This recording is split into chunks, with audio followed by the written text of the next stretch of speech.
नमस्कार दोस्तों, आजमगढ़ का चुनाव कल समाप्त हुआ। जनता ने अपना मत दिया, 48% वोट पड़े। अब फैसला किसके हाथ में होगा, किसके हाथ में नहीं होगा, ये कोई बहुत मायने नहीं रखता। जो भी जीतेगा वो आजमगढ़ के लिए ही जीतेगा। हाँ, अब उसकी ईमानदारी कितनी आजमगढ़ के लिए रहती है ये मायने रखती है। लेकिन मैंने इतने दिनों में इस प्रचार के दौरान, इस चुनाव में मैंने कितनी हताशा और निराशा देखी विपक्ष में। ऐसे ऐसे नेता, विपक्ष के ऐसे ऐसे नेता जो बहुत पढ़े लिखे हैं, उन्होंने हताशा और निराशा में अपनी सारी सीमाएं तोड़ डाली। पता उन्होंने क्या कहा? एक महानुभाव ने तो कहा कि निरहुआ का रेट क्या है आपको पता है, उसे घर पे बुला कर नचा सकते हैं। आम्रपाली का रेट क्या है, भोजपुरी के और कलाकारों का रेट क्या है, मैं आपको बताऊं। नचनिया पदनिया ठुमका लगाने वाला। तो मैं अपने तमाम कलाकारों से बता दूं कि अब आपकी औकात नचनिया पदनिया की है नेताओं की निगाह में। किसी मंच पर जाने से पहले 100 बार सोचिएगा। वो गांव के कलाकार, वो गांव की महिलाएं, गांव के छोटे छोटे लड़कियां, छोटे छोटे बच्चे जो भरतनाट्यम नाचते हैं, और अगर वो थोड़ा बहुत रेम्युनरेशन या पैसा लेकर के कहीं पर मंचन करते हैं तो वो पदनिया है, नचनिया है नेताओं की निगाह में, दर्शकों की निगाह में नहीं।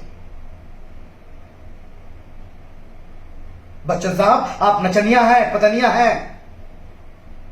जया प्रदा जी, जया भादुड़ी जी, जया बच्चन जी, आप सब वही हैं। मुझे पूरी उम्मीद है कि विपक्ष अब अपने मंच पर कभी किसी नचनिया पदनिया को नहीं बुलाएगा। पूरी उम्मीद है कि विपक्ष के मंच पर आप कभी भी, खास तौर से उत्तर प्रदेश में, किसी भी मंच पर कोई अभिनेता, नेता, गायक, बिरहा गायक, लोक गायक, भजन गायक, ठुमरी गायक, कथक नृत्यक, कुचिपुड़ी, ऐसे तमाम विधाएं हैं जिसका नाम भी मैं शुद्ध तरीके से नहीं जानता। मैं तो एक छोटा मोटा कलाकार हूं और मुझे लगता है कि अगर लोगों के चेहरे पर मुस्कान ले आ पाता हूं, मेरे लिए यही बहुत बड़ी विजय की बात है। लेकिन ठीक है, हो सकता है कल आपकी विजय भी हो। तो क्या आपकी निगाह में कलाकार सिर्फ जो आप कह रहे हैं वही है, या आपकी मानसिकता को दर्शाता है, या आपकी हताशा को निराशा दर्शाता है? मैं तमाम दर्शकों से कहना चाहता हूं, चुनाव को एक तरफ छोड़ दीजिए, हार जीत को एक तरफ छोड़ दीजिए और फैसला कीजिए कि क्या एक कलाकार आपकी निगाह में सिर्फ और सिर्फ नचनिया और पदनिया है। इस शब्द से ऐसी परिभाषित करने की जो आपकी प्रवृत्ति है, जो आप परिभाषा बनाए हैं कलाकारों का, मैं अपने तमाम दर्शकों से पूछना चाहता हूं, उन कलाकारों से पूछना चाहता हूं, आपको क्या लगता है? मैं आज भी गिरा दूं तो दर्जनों ऐसे कलाकार हैं जिनको आप नचनिया पदनिया कहते हैं, आपके मंच पर बैठे हैं, आपके साथ चुनाव प्रचार कर रहे हैं। तो उन तमाम नचनियों पदनियों से मैं कहता हूं, जो मेरी निगाह में तो आप कलाकार हैं, पर उनकी निगाह में आप नचनिया पदनिया हैं। आगे का अपना रास्ता और सफर सोच समझ कर कीजिएगा।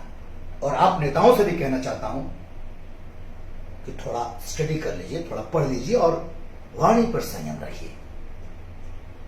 चुनाव और राजनीति के चक्कर में आप समाज के एक ऐसे पहलू को, जो समाज में अहिंसात्मक रवैया अपना करके और लोगों को एक दूसरी धारा में प्रवेश कराता है, वो है कलाकार। आप उसको नचनिया पदनिया भाड़, कल को और भी बहुत कुछ कहेंगे आप। ठीक है, आगे का रास्ता और आगे का सफर आपका जैसा रहेगा, जनता भी आपको ऐसे प्रोत्साहन देगी।